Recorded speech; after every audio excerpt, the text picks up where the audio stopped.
안녕하십니까. 칠곡 경북대학교 병원 마취통증의학과 교수 여진석입니다. 저는 주로 만성통증을 치료와 연구하는 의사입니다.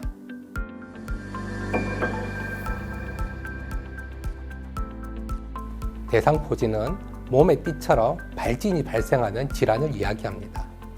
대상포진에서 대는 허리띠 같은 띠를 말하는 것입니다. 어린 시절 수두에 감염되면 바이러스가 몸에 잠복하게 됩니다. 그 이후 면역력이 저하되면 바이러스가 재활성화되어 신경을 따라서 발진이 발생하는 것이 대상포진입니다.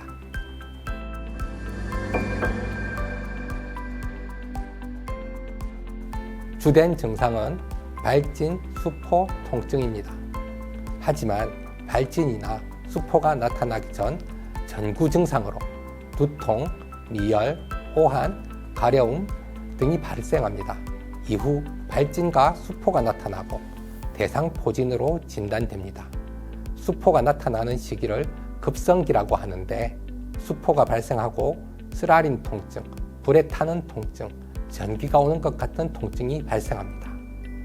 수포가 발생한 후 1개월이 지나면서 피부와 통증은 회복이 됩니다. 하지만 이때부터 통증이 더 심해지시는 분이 계십니다. 이를 대상포진 후 신경통이라고 합니다. 대상포진이 발생한 후 3개월이 지나도 통증이 지속되면 이를 만성기로 분류합니다. 이때부터는 통증이 만성화되어서 통증의 감소 속도가 느리고 통증 부위에 감각 이상 및 가려움증이 발생합니다.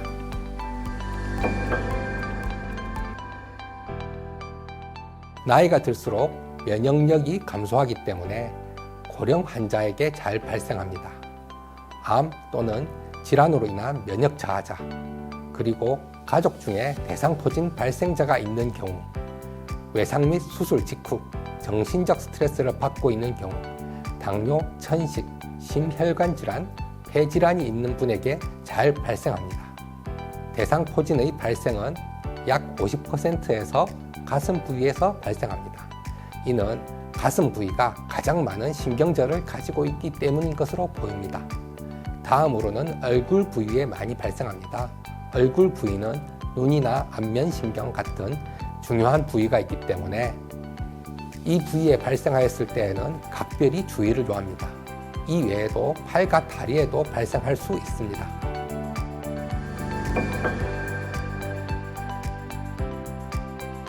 대상포진은 신경을 침범하는 질환입니다.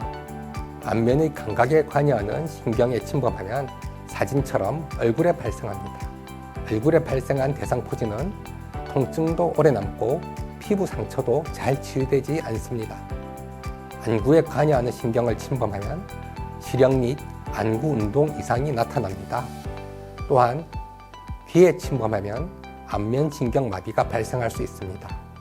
오른쪽 그림은 대상포진으로 인하여 안면신경 마비가 온 것인데 이 경우에는 보통 수포가 귀에 발생해서 잘 발견되지 않습니다. 이 경우 치료가 늦어지는 경우가 있습니다. 또한 대상포진이 뇌신경에 발생한 경우 혈전이 잘 발생합니다. 이로 인하여 뇌졸중의 위험이 높아지는 경우도 있습니다. 그리고 최근에는 대상포진이 발병이 치매 발병에도 영향을 미치는 것으로 알려지고 있습니다.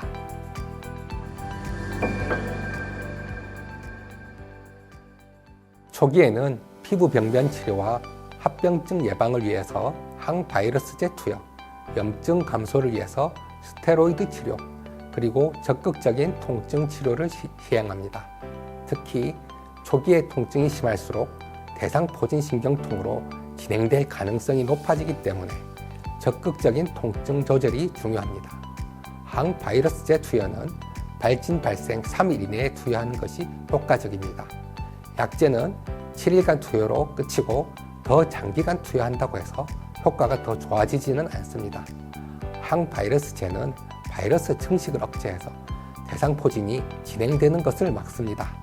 이로 인한 조직 손상 억제와 회복을 하고 합병증이 발생할 위험을 감소시킵니다. 과거에는 발진 발생 3일이 지나면 항바이러스제를 투여하는 것이 효과가 없다고 하여 투여하지 않았으나 최근에는 항바이러스제의 효과는 높아지고 부작용은 감소하여 발진 발생 3일이 지나도 투여하는 경우가 늘어나고 있습니다.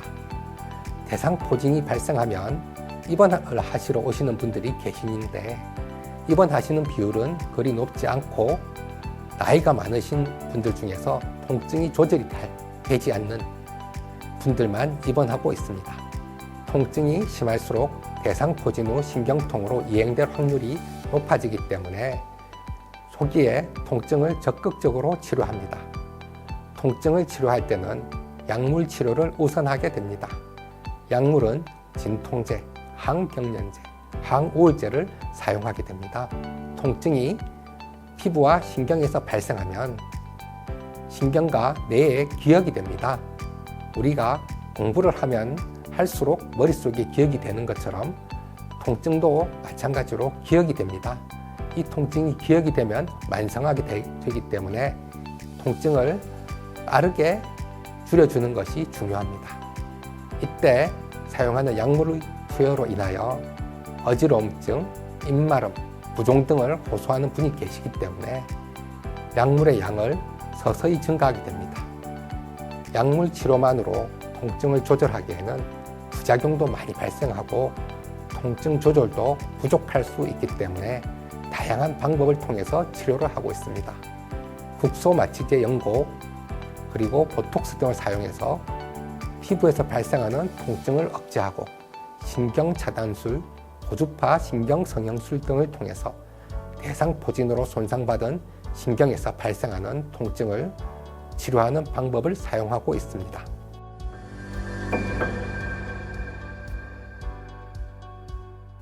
대상포진을 예방하는 것은 크게 예방접종과 면역력 관리로 나눌 수 있습니다.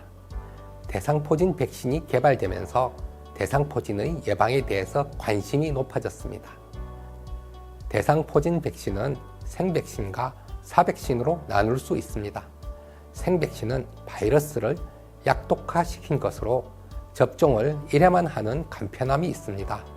하지만 예방의 효능은 70% 이하이고 70대 이상에서는 38%라는 보고도 있습니다.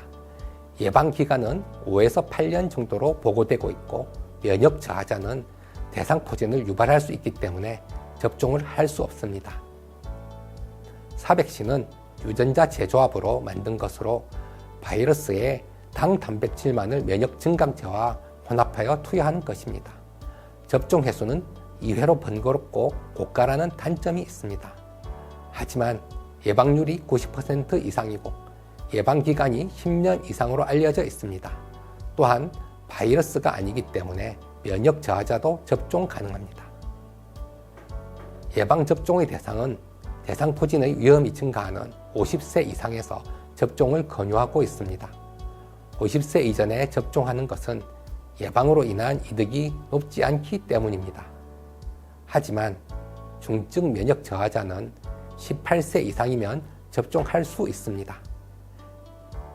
면역 저하자 중에서 18세 미만에서도 대상포진이 발생하기도 하는데 아직 데이터가 없어서 권장하고 있지는 않습니다.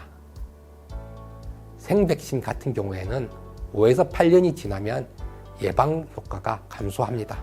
따라서 5년 이후에는 재접종을 시행하시는 것을 권합니다. 예방접종을 부작용 때문에 꺼려 하시는 분들이 계시는데 대상포진 예방접종의 부작용은 독감 예방접종과 유사합니다. 주사 부위의 염증, 통증, 가려움이 가장 흔합니다. 사백신의 경우 면역 증강제가 포함되어 있기 때문에 주사 부위 부작용이 더 흔합니다. 두통, 근육통, 피로, 오한, 발열, 속쓰림 같은 부작용이 접종 후 1, 2일 정도에 발생할 수 있습니다. 생백신 같은 경우에는 접종 후 대상포진이 발병하는 경우도 보고되고 있습니다.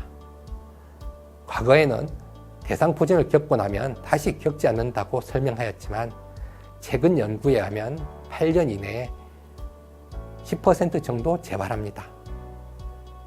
예방접종 후 대상포진이 발생하기도 하는데 이 경우에는 대부분 경미하기 때문에 크게 걱정하실 필요는 없습니다. 대상포진은 발생 후 1년 이내에는 재발이 잘 하지 않기 때문에 만약 1년 이내에 재발했다면 건강을 위협하는 다른 질환이 없는지 확인하시는 것이 좋습니다.